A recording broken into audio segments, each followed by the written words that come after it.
안녕하세요. 저는 저기 한경대학교에서 근무하고 있는 그리고 바이오가스 센터에서 근무하고 있는 신국식이라고 합니다. 본 연구는 현재 가축분뇨 자원화 과정에서 여러 가지 문제들을 점을 야기하고 있죠.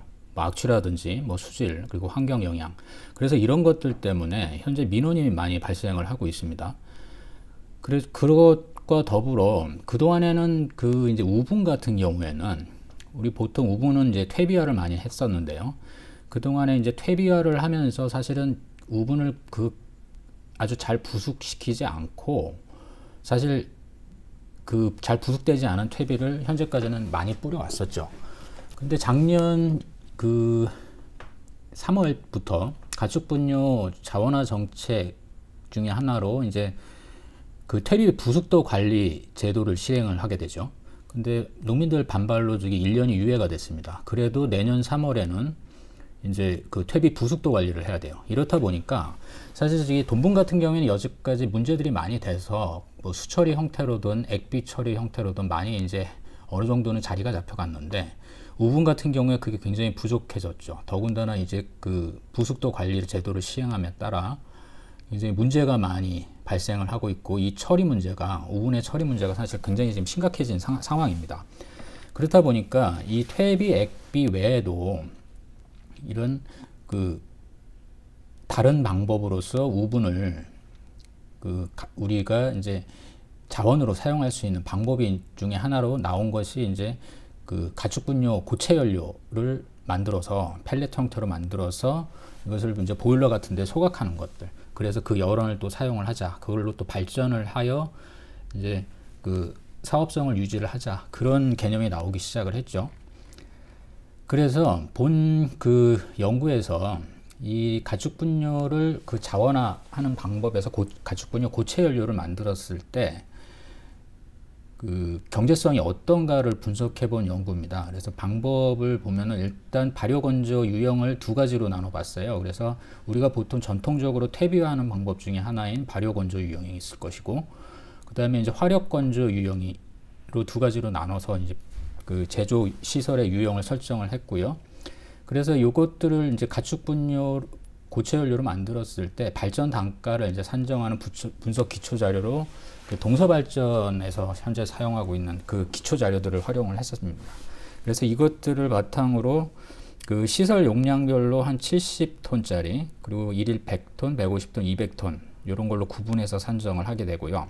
그리고 이런 가축분뇨 그 우분 같은 경우에는 톱밥을 수분 조절제로 사용을 하게 되죠. 근데 그것도 이제 국산하고 수입으로 나눠볼 수가 있었습니다. 그래서 그것도 좀 나눠서 구분을 했고, 그 다음에 이제 가축분뇨 고체 연료 이제 원가 분석을 진행을 했죠.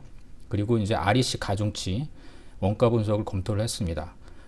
그래서 이제 요것들을 또 바탕으로 그 발전 단가 S&P와 REC 가중차가 변했을 때 그 경제성 분석을 시작을 하였습니다. 그래서 이제 그 결과로 보면은 현재 가장 그 경제성이 있다라고 판단이 되는 것이 가축분뇨 고형화 연료 건조 방식으로는 이제 그 발효건조, 그 화력건조보다는 발효건조가 더 그 경제적 이익이 있다라고 이제 판단이 됐고요. 그리고 고형화 연료 건조 방식별에서는 그 투입하고 톱밥을 이제 수입 톱밥을 사용했을 때하고 국내산 톱밥을 사용했을 때가 있었다고 얘기를 했죠. 그래서 여기서는 이제 수입 톱밥을 이용하는 것이 가장 높은 경제성이 유지가 됐다라고 이제 결과가 나왔습니다. 그 다음에 이제 REC 가중치 산정한 결과를 보자면은 그 가장 이제 좋은 것이 그 발효 건조 방식을 채택한다는 조건으로 수입 톱밥이 1.5 정도가 나왔고요. 그리고 국내 톱밥은 2.0 정도가 이제 필요한 것으로 나왔습니다. 아무래도 국내 톱밥이 비싸다 보니까 이런 결과가 나왔죠.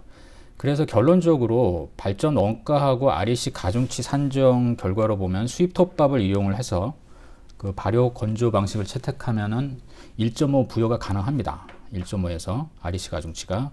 그런데 국내 톱밥을 사용한다 그러면 2.0 가중치가 이제 필요한 상황이고요. 그리고 역시 저기 10메가와트 발전 규모 그 발전소에서 그 규모에서 경제성 분석을 해본 결과도 역시 비슷하게 나왔습니다.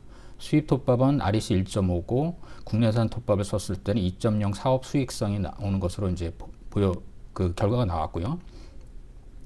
근데 이제 문제가 현재 이제 가축분뇨 고체화 연료 REC 가중치에 대한 사실 사례가 지금 현재까지는 없습니다. 그래서 신규 적용을 해야 되는데, 그래서 이런 결과를 바탕으로 최소 우리가 그 가축분뇨를 고체 연료로 사용을 해서 활성화시키고 사업화하기 위해서는 최소한 1.5 이상이 필요하다.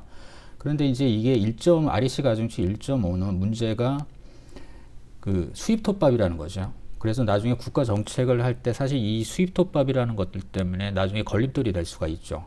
그래서 국내산 톱밥을 사용하는 것이 맞다고 보는데, 그러자면 이제 가축분뇨 고체화 연료는 국내산 톱밥을 사용한다는 조건 하에 그 2.0에 할당하는 것이 여러 면으로 합리적으로 타당하다고 본 연구의 결과입니다. 그래서 이것으로 그 경제성 분석 자료를 기초로 해서 그 법안을 산자부에서 정하는 REC 가중치에 대한 참고 자료가 됐으면 해서 이 연구를 진행하게 됐습니다. 그러면 들어주셔서 감사하고요. 그러면은 여기서 이만 마치겠습니다.